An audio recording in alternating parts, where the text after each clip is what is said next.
Two-piece chicken joy, 163 na. Grabe, Chief. Mahal na talaga ng bilihin ngayon. Oo nga, B. Kaya kumuha ako ng part-time work sa onlinejobs.ph. Try mo rin. Sige, mag-sign up nga ako. Tell us about you. Profile description. Teka lang, B. Pwede pa pagandahin yan. Kailangan mo lang. Wait lang, Chief. Gets ko, pero di ko alam kung paano gagawin. Pagawa mo na lang sa AI. AI? Hindi ba robot yon? Hindi ganyan. Ito yung mga parang AI assistant tulad ng ChatGPT. Tingnan mo ito.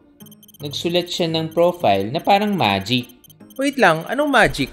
Hindi ba yun madaya? Hindi. Info mo pa rin naman ang gagamitin. Uy, nice. Kaya din ba niya ni magic ang sweldo ko? Disappearing act siguro.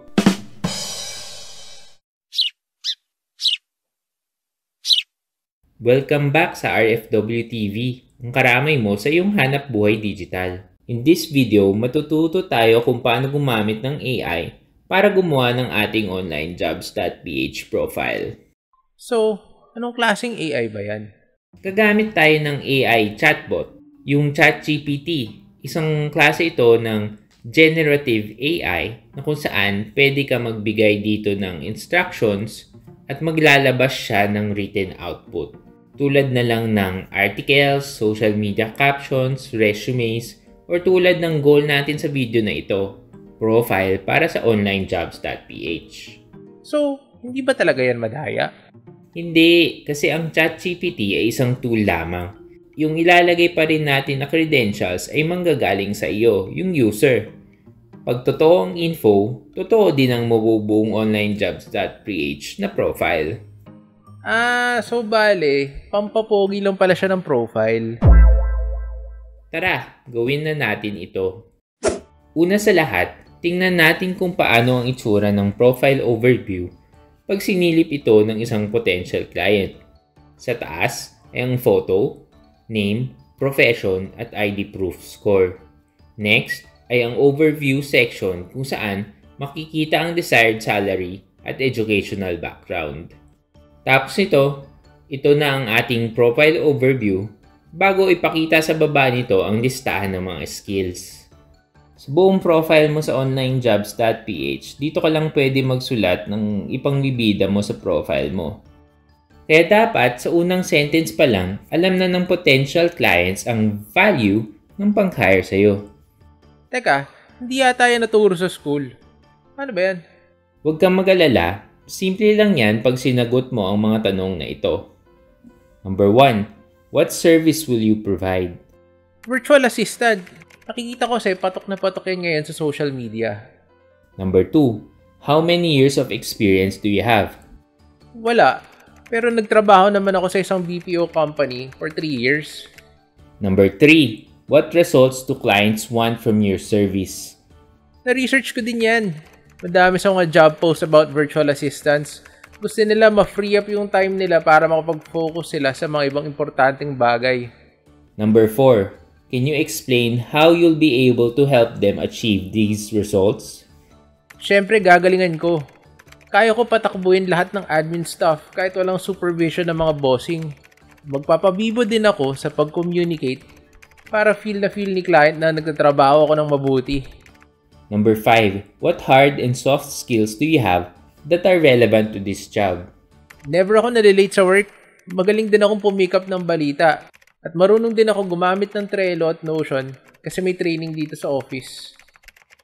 Okay, ready na tayo mag-ChatGPT.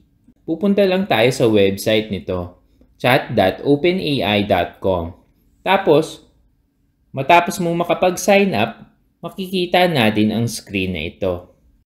Para lang siyang messenger app, di ba? Pero dito, ang kausap mo ay AI. Sige, try mo. Try mong magsabi ng hi. Hi! Hi! O di ba? Sumasagot siya. Pangit ka. Ayan, nagtampo tuloy. Tama na yan. Ito yung instructions na ginagamit ko sa paggawa ng onlinejobs.ph profile. Hi ChatGPT, Today, you are a career coach with 10 plus years of experience.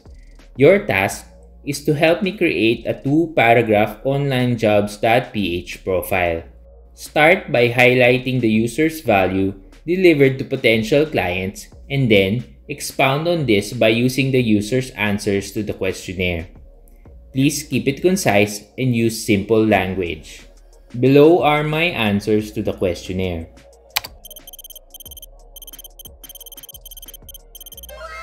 Uy, may dating nga. Biglang gwapo ng profile ah. Pwede mo din paulit-ulitin ang instructions nito hanggang makuha mo ang gusto mong output o kaya mag-mix and match ka ng mga output at i-edit mo kung paano mo gusto. Pasend naman ang AI instructions na yan para makopy-paste. Sige. Ilalagay ko sa video description ng link para ida-download mo na lang. Saan ko pa pwedeng gamitin ng AI dito sa OLJ?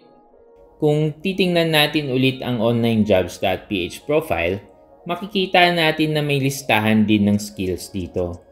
Pwede ka gumamit ng AI para i-highlight ang relevant skills sa isang job description. Pumunta ka lang sa isang job post. Tapos, i-copy-paste mo ang job description kasama ang instruction na ito.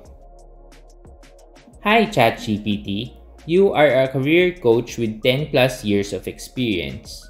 Your task is to analyze the following job description and create a table listing down the relevant skills in order of importance. Please separate the hard skills and soft skills into different columns. Here is the job description.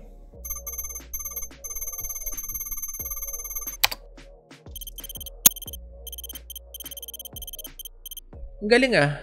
Pero bakit ba importante mag-customize ng profile at skills? Parang ang lakas kumain ng effort at oras. Kasi nakakatulong ito para mapansin ka ng iyong potential clients.